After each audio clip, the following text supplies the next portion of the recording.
Today's video nga pala mga kaidolo ay luto serye muna tayo. Tayo nga pala ay magluluto ng napakasarap na ginataang bangus na ala tulingang style mga kaidolo. At diyan ay papakita ko lang sa inyo may mga napakasimpleng ricado na yan. Bawang sibuyas, sili, suka at ang gata na kokomama dahil wala nga pala tayong nabiling gata ng niyog ay ito na lang pack na gata ang ating binili. At dito ngay mainit na yung mantika natin. At igigisa lang natin ang bawang ng napakalupit na paggisa mga kaidolo. Megas lang yan ng konti at medyo mapula. Pag medyo mapula na ay siyempre ay susunod na rin kagad natin yung ating sibuyas mga kaidolo no? At ating hinalo uli. At para sure ball na talagang luto na yung bawang at ibubuhos na yung ating sibuyas Napakasimpleng luto nga lang pala yung mga kaidolo no? Gigisa-gisa mo lang yung bawang at sibuyas. Pag alam mo na yan medyo luto na pwede mo nang ilagay yung ating bangus na napakalaking nahingi mga kaidolo na at nilakasan na nga natin yung apoy na yan para mas mabilis na tayo makapagluto. At yan megos lang ng bahagi at mamaya lang ay syempre ilalagay na natin yung bangus no. Kagisa lang yan ihilera lang natin yung bangus nating nabakaw mga kaidolo. Napakalaki nga pala niyan. Tumitimbang yan ng halos 2 kilos mga kaidolo isang piraso. At biniyak ko nga yung ulo dahil sobrang laki nga niyan kaya sobrang daming gilit na aking nagawa na yan mga kaidolo. Napaka-solid na yung bangus na yun. Sobrang laki at sobrang daming slice nating nagawa At diyan ay mamuno-muno yung ating kawali.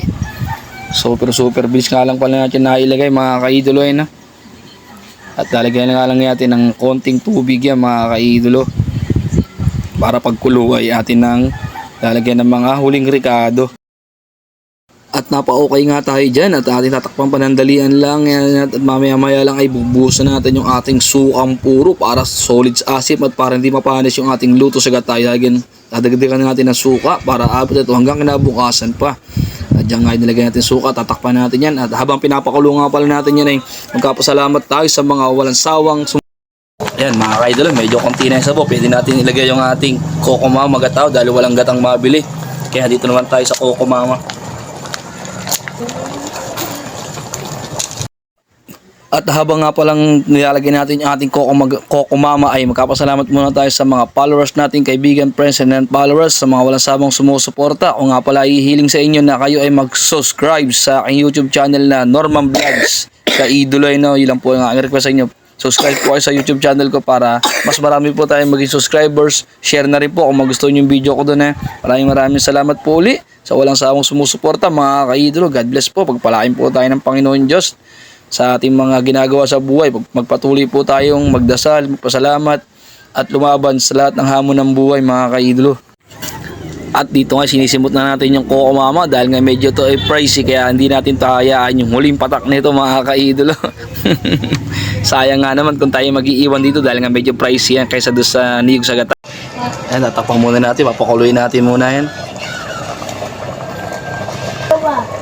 Ayan, talagyan na natin yung sili. 4 na piraso lang yan, natin pipisahin baka umangang solid na yung mga kaidolo, maya lang iluto na yan. Tinulingang bangus. Yun mga kaidolo, luto na yung ating ginatang bangus ala tulingan na luto mga kaidolo, luto na. Huwag nyo nga palang kalimutan pindutin ang like, share and follow button mga kaidolo kung nagustuhan yung video to. Salamat po.